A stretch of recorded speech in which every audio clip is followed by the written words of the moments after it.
So students, let's start our lecture. Good afternoon to everyone. We will start our lecture with revision that within last lecture हमने क्या किया था. Within last lecture we have first of all we have started with unit 1. Unit 1 के अंदर हमने topic देखा था 1.3 which was .NET Framework Class Library. Right उसके अंदर हमने देखा था व्हाट इज क्लास लाइब्रेरी, वो कौन से कंसेप्ट के ऊपर बेस्ड है, उसका सिग्निफिकेंस क्या है, उसका इम्पोर्टेंस क्या है. क्लास लाइब्रेरी के अंदर नेम स्पेसेस है तो नेम स्पेसेस क्या है. राइट अगर हमें नेम स्पेस को एक्सेस करना है दैट इज इंपोर्ट करना है हमारी एप्लीकेशन के अंदर हम तो कैसे कर सकते हैं. Right and which are the areas के जिसके ऊपर ये क्लास लाइब्रेरी फोकस करती है. So that were the things which we have covered within topic 1.3 of unit 1, that is .NET Framework Class Library. And after that, as I have told you that before moving towards application development, हमें थोड़े बहुत basic concepts है वो पहले जानने पड़ेंगे तो हम application develop कर पाएंगे. So for that purpose, we have started with unit 2, that is programming in Visual Basic .NET. Within that, we have started with topic 2.2, that is variables and data types. First of all, we have discussed common type system. इसका meaning क्या है, मतलब common type system का significance क्या है. Right अगर हम common type system जो .NET के अंदर है वो यूज करते हैं तो उसका बेनिफिट क्या है. राइट वो सारी चीजें हमने देखी थी. And after that we have started with the topic that is data types. Data types are of 4 types, that is numeric, character, user defined and miscellaneous. Then we have seen के different data types जो हमने देखी उसके अंदर कौन कौन सी data type है कि जिसका use करके हम variable create कर सकते हैं. After that we have talked about the topic that is 2.2.1, that is boxing and unboxing. Right अगर हम वैल्यू टाइप को ऑब्जेक्ट टाइप के अंदर कन्वर्ट करते हैं then it is known as boxing, और अगर हम ऑब्जेक्ट टाइप में से वैल्यू टाइप को एक्सट्रैक्ट करते हैं then it is known as unboxing. So this was the thing which we have covered within topic 2.2.1. After that we have seen that how we can comment the statement. There are two ways, either we can use single quote or RAM statement. Then we have seen what is scope, that is which are visibility modes, that is private, public, static, protected, friend and shared. After that we have seen that dim and private are considered as a private modifier. Then we have started with what is variable, what are the rules to define the variable name. We have seen example, then we have seen variable declaration, its syntax, example. Then we have seen that how we can initialize the variable. After that we have seen कि अगर हम variable को value assign नहीं करते हैं at the time of declaration तो उसे default value automatic assign हो जाती है. देन वी हैव सीन कि अगर हम एज क्लॉज का यूज करके डेटा टाइप स्पेसिफाई नहीं करते हैं at the time of variable declaration then it is considered as an object because object is the default data type in VB.NET. After that we have seen कि जो variable हमने declare किए हैं वो variable के अंदर हमें वैल्यू असाइन करनी है तो कैसे हम वैल्यू असाइन कर सकते हैं to different types of variable, to different variables of different data types. Right? Then we have seen what is constant, what is the syntax if we want to define the constant, and we have seen example of constant. Right? So these are the things which we have covered within last lecture. Now within this lecture, first of all we will see what is breaking lines. Right? VB.NET के अंदर students एक ऐसी facility है कि अगर हमें हमारा single line statement है उसे मल्टीपल लाइंस के अंदर ब्रेक करना है, राइट तो हम वो भी कर सकते हैं by using underscore. Again I repeat, by using underscore हम सिंगल स्टेटमेंट को मल्टीपल लाइंस के अंदर ब्रेक कर सकते हैं. फॉर एग्जाम्पल मैंने यहाँ पे वेरिएबल डिफाइन किया that is dim name as string. Name variable है, स्ट्रिंग डेटा टाइप का है और उसके बाद मैंने नेम के अंदर डबल कोटेशन का यूज करके विजुअल स्टूडियो वैल्यू असाइन की.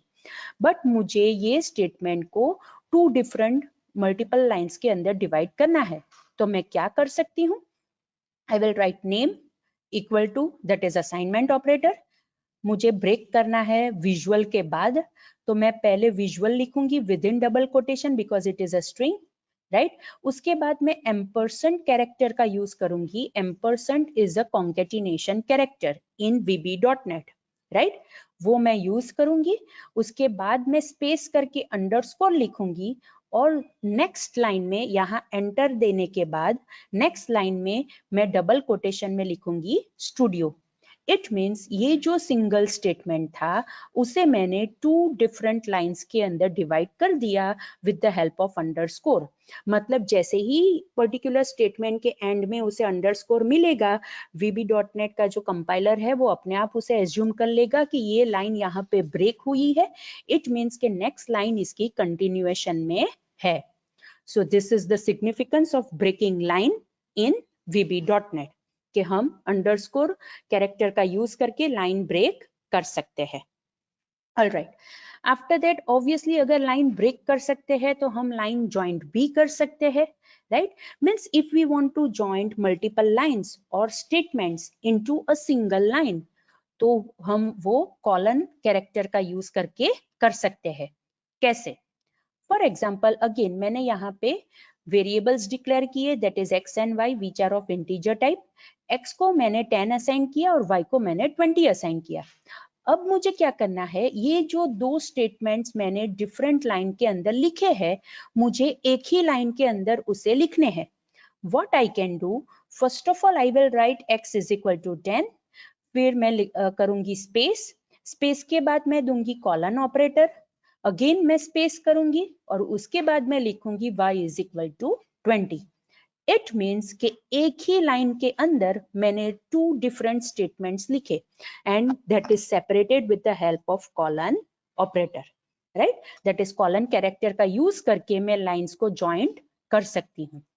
सो this is the concept of joining lines in VB.NET। Alright, now next concept is concatenation operators.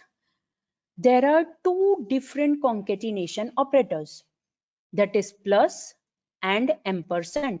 Again I repeat, there are 2 different concatenation operators available in VB.NET, that is plus and ampersand. Obviously एक ही activity perform करने के लिए 2 different operators है तो वो दोनों के बीच में डिफरेंस होगा, right. So what is the difference? Plus operator का यूज करके मैं 2 ऐसी वैल्यूज को कॉन्केट कर सकती हूँ which are of string data type. Again I repeat, plus operator का यूज करके मैं 2 ऐसी वैल्यूज को कॉन्केटिनेट कर सकती हूँ which are of string data type, right. For example यहाँ पे मैंने एक वेरिएबल डिक्लेयर किया that is dim s as string. उसके बाद मैंने यहाँ पे s वेरिएबल के अंदर वैल्यू असाइन की, बट वो वैल्यू मैंने प्लस ऑपरेटर का यूज करके कॉन्केटिनेट कर दी।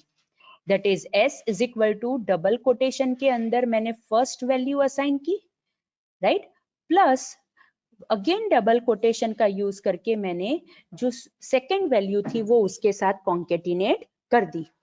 इट मीन्स अब s जो वेरिएबल है उसके अंदर एक्चुअल वैल्यू क्या होगी, that is the concatenation of this 2 values. So s value के अंदर वो पूरी वैल्यू एक साथ हमें मिलेगी। So over here we need to remember कि अगर हमें ऐसी वैल्यूज को कॉन्केटिनेट करना है कि जो स्ट्रिंग डेटा टाइप की है तो वहां पे हम प्लस ऑपरेटर का यूज कर सकते हैं। Now what is the significance of ampersand operator? Obviously, as I have told that ampersand operator is also a concatenation operator. तो वहां पे डिफरेंस ये है कि एम्परसेंड ऑपरेटर का यूज करके हम कोई भी डिफरेंट डेटा टाइप्स की वैल्यू को कॉन्केट कर सकते हैं। Again I repeat, ampersand operator का सिग्निफिकेंस ये है कि हम कोई भी डिफरेंट डेटा टाइप्स की वैल्यू को कॉन्केटिनेट कर सकते हैं with the help of that operator. For example मैंने यहाँ पे एक वेरिएबल डिक्लेयर किया that is VAL which is of string data type. उसके अंदर मैंने पहले स्ट्रिंग वैल्यू ली, एम्परसेंड ऑपरेटर यूज किया एंड उसके बाद फ्लोटिंग पॉइंट वैल्यू मैंने दी। इट मीन्स कि VAL जो वेरिएबल है उसके अंदर वैल्यू होगी the concatenation of those 2 values that is .NET and 4.5. Over here .NET is the string and 4.5 is the floating point number, right. So students, ये आपको याद रखना पड़ेगा that what is the difference between plus operator and ampersand operator. दो both operators are used as a concatenation operator, लेकिन दोनों में difference है. ये आपको यहाँ पे याद रखना पड़ेगा. Okay, alright.